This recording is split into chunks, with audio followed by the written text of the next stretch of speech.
I'm Drex, and this is Introduction to Poi Spinning from Spinballs.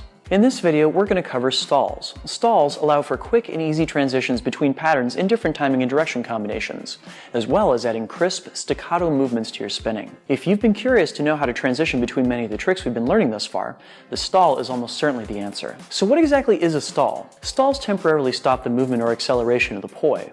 They're used for changing the direction of the poi, punctuating a move, or for transitions between different moves. Stalls come in 4 different flavors, one for each direction you can stall into.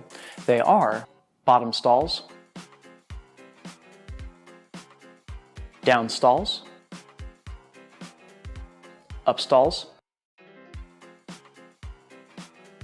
and top stalls. Think of the movement of the spinning poi as being like a circle with the hand at the center. Now imagine that around that circle is a box that touches the circle in 4 different points, at its top, bottom, and on each side. Now imagine that each of these intersections has a line that connects it back to the center of the circle. As the poi is rotating, when it passes one of these intersections, you can move the hand out along the line towards the intersection. This will cause the poi to depart the path of the circle, moving in a straight line to the nearest corner of the square. When it reaches the corner, the hand will have also reached the intersection of the circle and the square that the poi departed from, and the momentum of the poi will have to come to a stop. Now we have 2 options. We can reverse the direction of the poi by pulling the hand back to the center of the circle.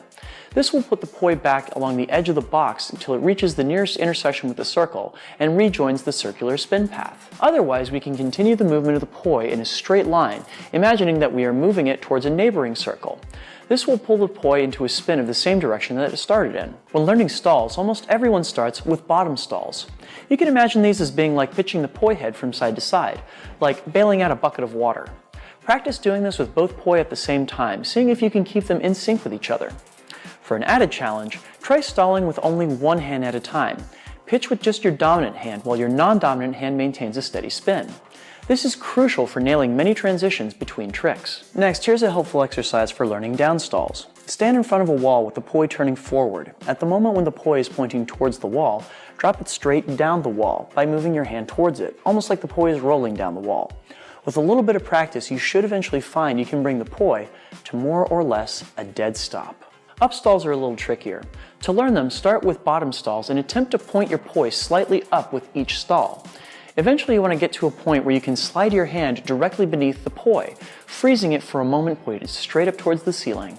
The final type of stall, top stalls, are by far the least intuitive.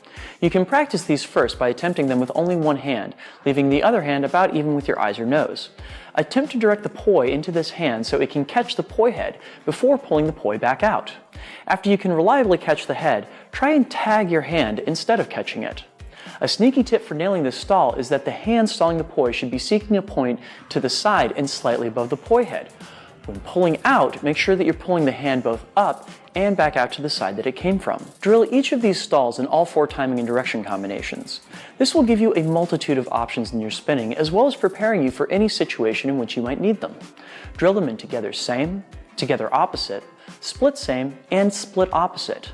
It can be helpful to include a beat with the poi in between each stall to give you a moment to stabilize them before attempting another stall. So now that you have some stalls under your belt, what can you do with them? Here's a short combo that utilizes several of the moves already covered in the Spinballs Introduction to Poi series. To do it, you'll need to know reel turns, thread the needle, and weaves. Start by spinning by your sides in together same, performing a reel turn to spin reverse and then back around to forwards. Use your dominant hand to perform a down stall, while your non-dominant hand continues to spin its poi forwards. Now, turn your body towards your non-dominant hand, so that it's now spinning its poi in wall plane. Re-engage the dominant hand by moving it up and back towards your body. This will bring the poi into either a butterfly or a thread the needle. After several repetitions of this move, stall the poi in your dominant hand again by pitching it to its native side and turn towards it, crossing your non-dominant hand over top of it to start a 3-beat weave. Ta-da! You've just transitioned between 3 tricks. Congratulations! Stalls are one of the most crucial tricks you'll ever learn to guide you through transitions between tricks. Learning to master them will improve your flow and make for eye-catching additions to your bag of tricks. Thanks so much for watching. Now show us what you can do. Share your photos and videos of your progress with Spinballs.